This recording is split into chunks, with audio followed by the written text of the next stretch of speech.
네, 2024년 이제 33회 시험에서 그 노동 수요 쪽으로 이제 집중적으로 출제한 제 3문에 대해서 한번 말씀을 좀 드릴게요.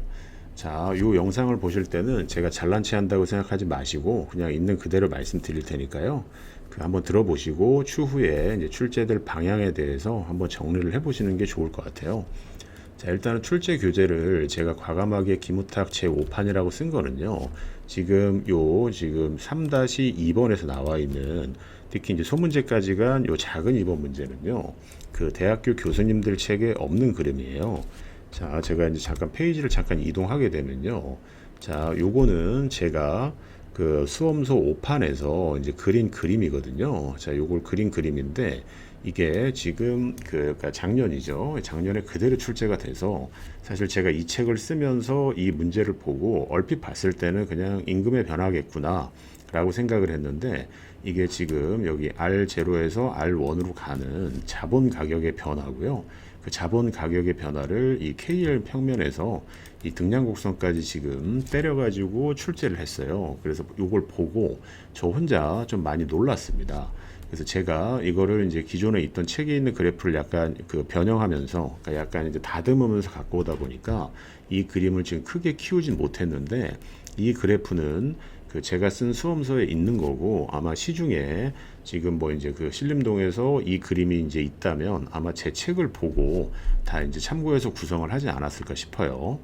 자, 일단 힘 한번 빼고 들어보시게 되면요. 자, 자본 가격의 하락을 보통 기술 진보라고 하는데, 자, 자본이 지금 가격이 하락했다라는 거는 임금이 상대적으로 비싸진 거예요. 그래서 이 제로에서 이 원으로 노동 수요는 감소하고요. 근데 지금 자본 가격의 변화라는 노동 가격이 아닌 놈이 변했기 때문에 이 대체와 규모는 이렇게 서로 반대 방향으로 작용을 하게 되어 있어요. 근데 대체가 좀 더 길게 나가게끔 이렇게 나오는 거를 조대체 요소라고 해서 교차 탄력성 해서 이 모형을 최종적으로 목표로 두고 이거를 말로 이제 워딩으로 쳐주고 있는데 이것도 그 앞서 제가 올린 제1문 해설처럼 굉장히 워딩이 길어졌어요. 제가 봤을 때 당황스러울 정도로 길어졌는데 그리고 저는 개인적으로 이 문제가 50점짜리로 내도 손색이 일단 없어 보이는데 어쨌든 우리 시험에서는 25점으로 냈기 때문에 손이 굉장히 바쁜 지금 문제예요. 그래서 그 뭐 제가 이제 요즘엔 수험 커뮤니티를 잘 안 들어가지만 이 문제는 결코 쉬운 문제는 아닙니다, 사실. 특히 이제 1문도 길었고 3문도 길었기 때문에 시간이 많이 없었을 거라고 봐요. 그래서 문제는 조금 이따 이제 보시기로 하고 일단 분석을 먼저 말씀을 드릴게요. 자, 이제 밑으로 잠깐 내려가시게 되면은, 자, 제가 이제 오랜만에 이 책을 쓰기 위해서 이제 강사 은퇴한 다음에 이 문제를 보고 아까 말씀드린 처럼 개인적으로 되게 놀랐어요. 그래서 교수저에 있는 그래프가 아니고 제가 한 13년 전에 이제 구성을 한 거였어요. 그래가지고 제가 이거를 쭉쭉 넣다가 언제 그 한 은퇴하기 한 2, 3년 전쯤으로 제가 기억을 하는데 그때 이제 수업 시간에 뭐라 그랬냐면요.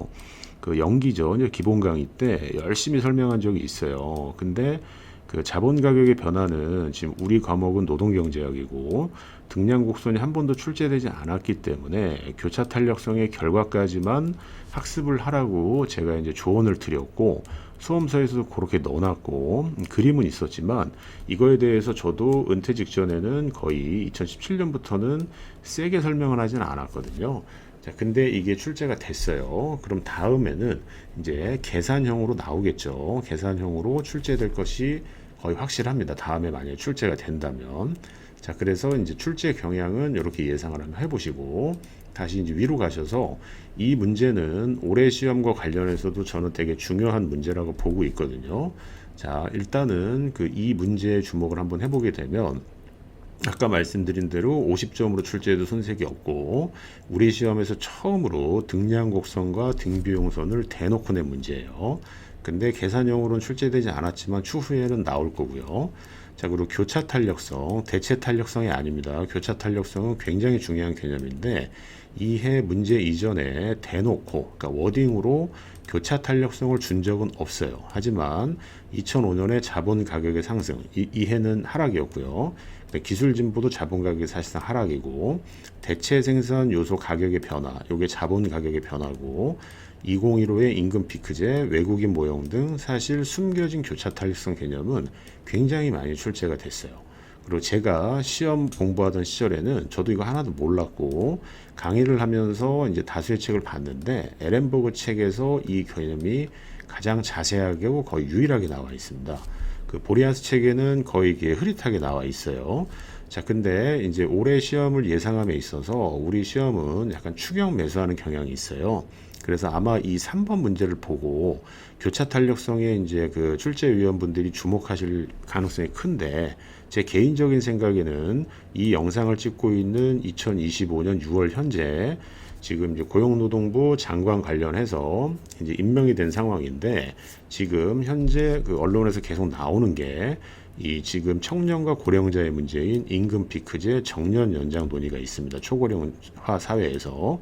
그리고 여기에는 지금 없지만 그 4.5일 근무와 관련해서 근로시간 단축 논의가 또 진행이 되고 있어요. 그래서 이연보수 모형, 그 다음에 근로시간 단축 모형은 A급으로 잡고 보셔야 될 거예요. 자, 그리고 중문제 3-1은 2017년에 이미 낸 거를 그대로 낸 거예요. 그래서 8년 주기설에 따라서 근접한 세월 격차인 7년 후에 거의 유사하게 출제를 했고, 그 다음에 3-2-1은 얼핏 보면 계산형 같지만 그 계산형까지는 가지 않았습니다.